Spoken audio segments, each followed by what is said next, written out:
Mahal, tara. Dahan-dahan ha, yung baby ko. Oh, oh. Init. Sabot ka, no? Oops, mahal, wait lang. Mauna ka na, may nakalimutan lang ako sa kotse. Okay, sige. Later na lang. Love you. Iwan na naman. Ayun.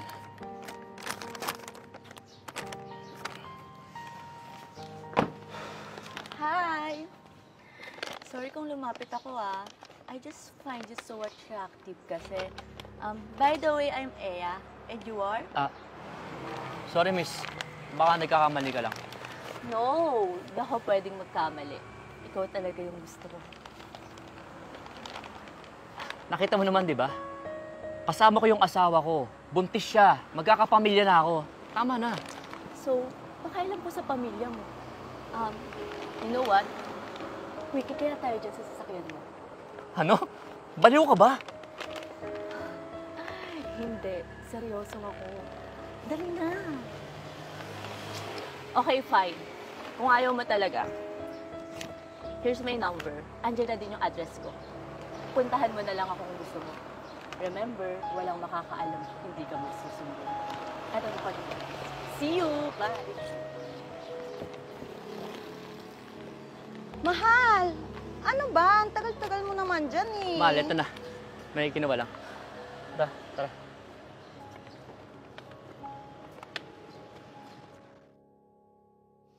Mahal? Alis na ako. Trabaho na ako. Yung food mo, nasa baba, ready na. Ingat kayo ni baby dito, ha? Baby, ha? Ingatan mo si mami mo, ha? Huwag kang pasaway dyan, ha? Okay, mahal. Ingat ka. I love you. I love you too. Bye. Bye.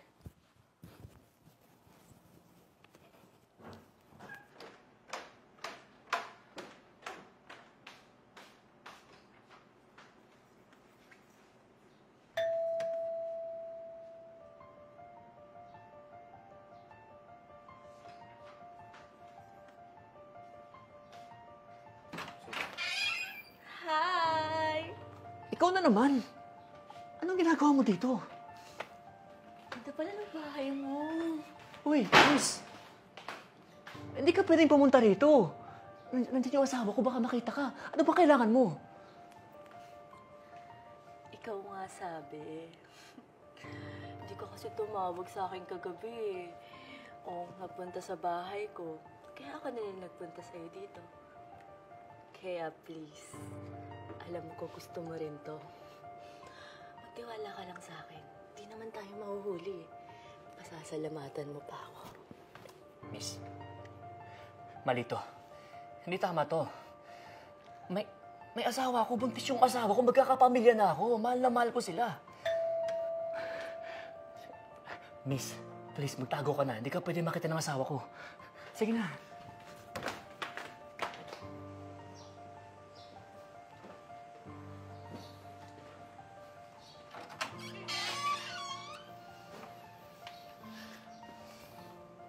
Hi, baby. Halika, pasok ka.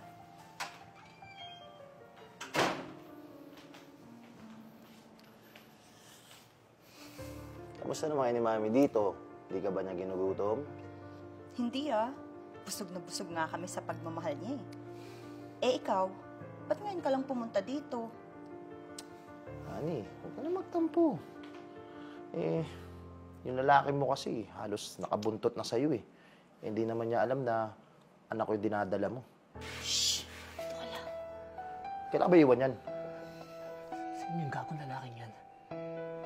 Diba nga, sabi ko sa'yo, humahanap lang ako ng magandang timing. Tsaka, may trabaho ka na ba? Hanggat wala kang trabaho, dito muna kami ni baby. Sa bagay. Pero, pwede quickie muna tayo sa taas. Can't you see? Buntis nga ako, diba? Pwede na yan. Ano? Mabilis lang naman Tara sa taas.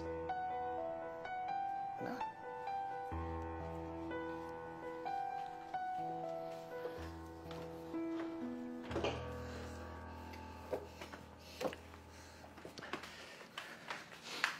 kanina. Anong gagawin mo? Sugurin mo sila. Makikita mo ng harap-harapan kung ano yung ginagawa nila.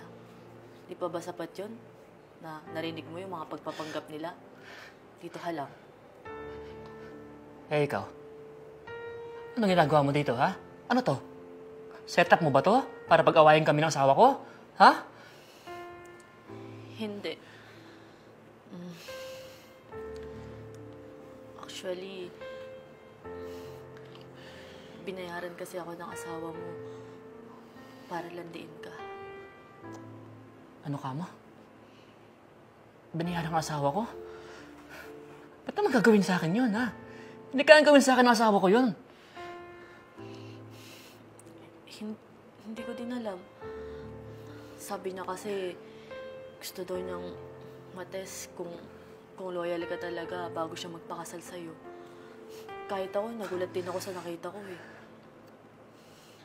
Ngayon, malinaw na sa akin na kaya niya ako inutusan na landiin ka. Hindi dahil para patunayan na loyal ka sa kanya, kundi dahil para pag nahuli na tayong dalawa, may rason na siya para iwan ka at sumama dun sa kabit niya. Ina!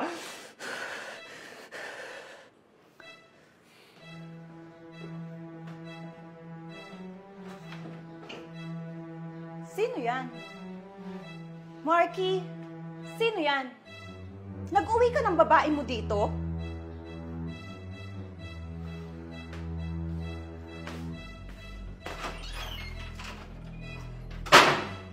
Eya, anong nangyari? Hindi ganito yung in-expect ko, ah. Bakit parang ako yung iniwan niya? Sir, pwede ka nang lumabas. Wala na dyan yung boyfriend niya.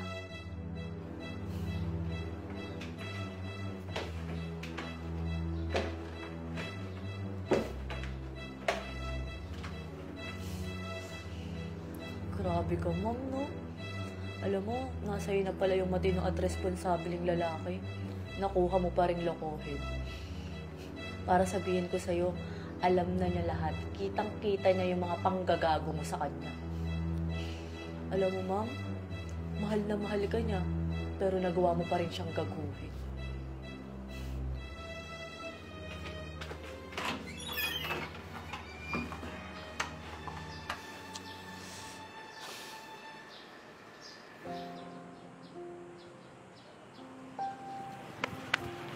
Marky?